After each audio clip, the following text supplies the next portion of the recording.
powerful chords. How do we play chords with depth and power on the violin? Ready for this? It's violin time.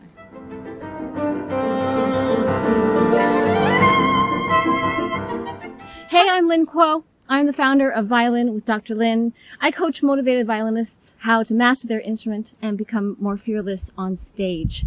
I'm going to give you 5 quick tips on how to play chords with more power and more depth. So the first thing that we need to do is to use gravity.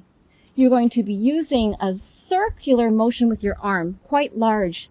And with the circular motion, you're going to be using the gravity that comes from the top of your circle and landing into your instrument with a lot of depth.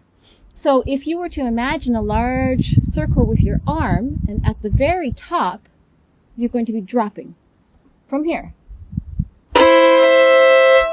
So a large circle taking advantage of gravity. This is how I imagine coming down to the string, and it doesn't even have to be for chords. It can be even for a single notes, especially on the G string. So whenever I want power, I utilize gravity coming down from above the string. It's as if almost at the top there is a string that is attaching your instrument to the sky, in this case, and someone snips the chord and it drops the bow from above. So, okay, so that's my first tip. Tip number 2 on how to get powerful chords on the violin is to imagine if there is a weight attached to your elbow, kind of behind the elbow, kind of around the end of your tricep. If you imagine that this weight is pulling you down, it can really give you a lot of power. So using the imagination, you're going to imagine that this arm weighs quite a lot, is quite heavy. That's my second tip.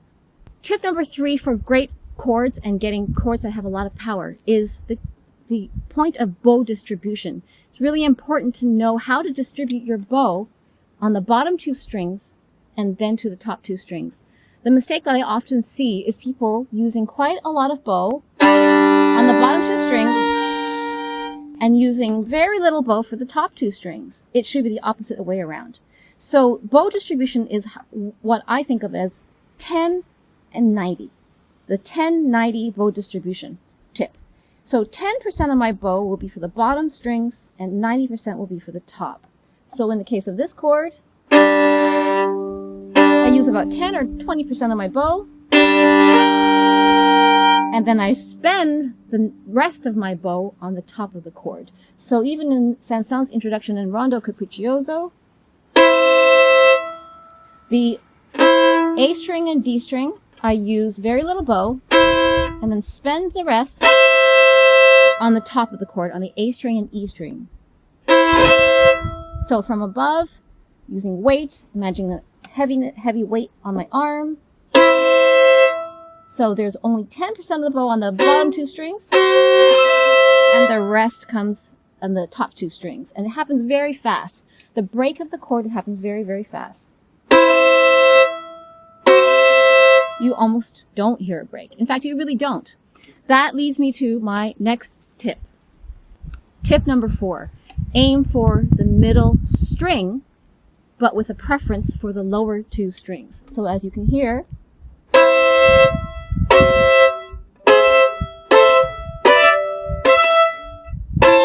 so you basically don't hear much of a break at all. You hear that the 3 strings are played equally because I'm aiming for the middle string, but maintaining a sense of heavy weight and depth into the lower 2 strings. My last tip for how to play chords with a lot of power and depth is to place the bow on the string and pull horizontally.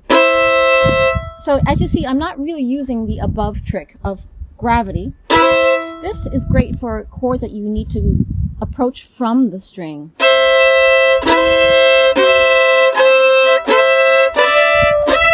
So what I'm doing is I'm placing the bow on the strings, aiming for the middle, and once I have a sense that the bow is gripping, the hairs of the bow are gripping the string, I then pull the bow horizontally without crunching or pressing the strings.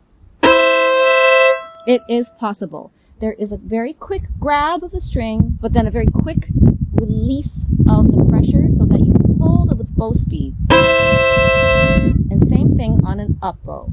So you grab the strings, aiming for the bottom two, but sort of aiming in the middle, and now you push horizontally.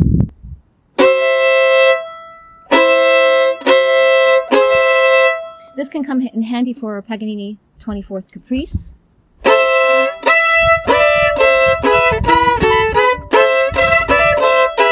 Okay, so those are my 5 tips for how to play chords with power and depth. If you like this tutorial, be sure to subscribe, like it, and hit the notification bell. I have lots more tutorials coming. You can check out these 2 here. And if you want to know how to practice more efficiently and how I learn music faster, check out my How to Practice Like a Ninja Quick Start Guide, which is down in the description box below. Thank you so much for watching. See you in the next video.